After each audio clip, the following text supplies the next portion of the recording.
कैसे हैं आप सब। उम्मीद है आप सब ठीक होंगे। आज हम सब्जियों का कोरमा बना रहे हैं, आप ज़रूर देखें, बहुत ही मज़ेदार रेसिपी है।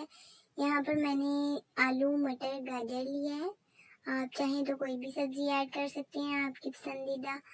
तो मैं यहाँ पर आलू ले लिए हैं, इस तरह से धोकर काट लिए हैं, मटर लिए हैं और गाजरें भी ली हैं। ये छोटी छोटी सी कितने प्यारे कलर लग रहे हैं, अल्लाह ताला की कुदरत देखें।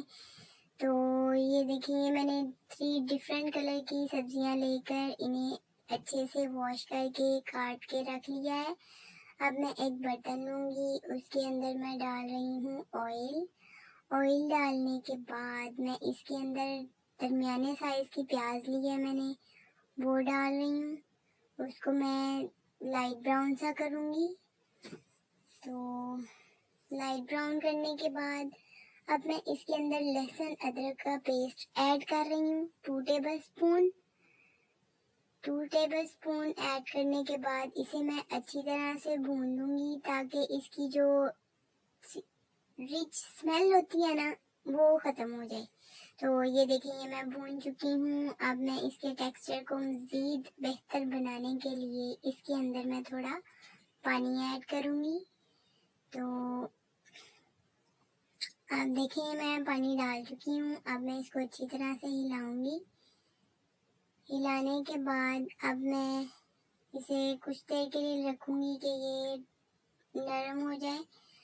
अब मैं इसमें मटर ऐड कर दूँगी। मटरों को 2 से 3 मिनट तक मैं पकने दूँगी। उसके बाद में मैं इसके अंदर नमक, मिर्च, हल्दी 1 टेबल स्पून मैंने डाला है। नमक आप अपनी मंशा के मुताबिक डालें, जितनी आपको ज़रूरत हो। और अब मैं इसमें ये देखें कोरमा मसाला ऐड करूँगी 1/2 टेबल स्पून। इससे आपकी हंडिया में बहुत मज़ेदार टेस्ट आएगा। तो इसके बाद ये देखिए मैं 1/2 कप इसके अंदर डाल रही हूँ दही। आप चाहें तो क्रीम भी ऐड कर लें या दही ऐड कर लें, जो आपको बेहतर लगे, जो आपके पास अवेलेबल हो इजीली। तो ये देखिए मटर हमारे तकरीबन गल चुके हैं। अब इसके अंदर मैं गाजरें ऐड कर रही हूँ जो मैंने छोटी छोटी काट ली थी। कितने प्यारे कलर लग रहे हैं माशाल्लाह, ग्रीन एंड रेड।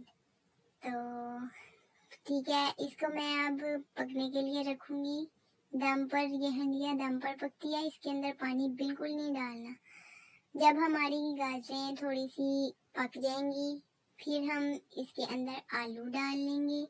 तो देखिए हमारी 3 कलर की कितनी प्यारी डिश हमारी रेडी हो रही है। तो आप इसको ज़रूर ट्राई करें और मुझे बताएं कि आपको कैसी लग रही है मेरी रेसिपीज़। तो चैनल को सब्सक्राइब भी कर दें। अब मैं इसके अंदर 2 हरी मिर्चें ऐड कर दूँगी। 2 मिर्चें ऐड करने के बाद अब मैं आलूओं को थोड़ा गलने के लिए रख दूँगी। ये सब्ज़ी ने पानी भी छोड़ा हुआ था, इसी के अंदर ही मैं इसको पकाऊंगी। इसके अंदर कोई पानी आपने ऐड नहीं करना है, इसको दम पर ही पकाना है आपने और इस पे ज़्यादा टाइम भी नहीं लगेगा। आप इसको बस 20 से 25 मिनट तक जो है इसको पकाएं, स्टेप बाय स्टेप जिस तरह मैंने बताया। आप इसमें वेजिटेबल्स ऐड करें और इसे पकाएं। तो ये देखिए अब हमारे ये मटर गल चुके हैं, ठीक है, ये देखें। और ये हमारे पोटैटो भी गल चुके हैं और हमारी गाजरों में ज़रा कसर लग रही है मुझे। तो गाजरों में अभी कसर है, इसको हम थोड़ी देर के लिए दम पर रख देंगे ताकि किसी भी सब्जी में कोई भी कसर रह गई हो तो वो निकल जाए। तो अब हम इसको थोड़ी देर के लिए दम पर रखेंगे एक साइड पर, और दूसरी साइड पर हम एक लेंगे फ्राई पैन। फ्राई पैन के अंदर हम थोड़ा सा ऑयल डालेंगे।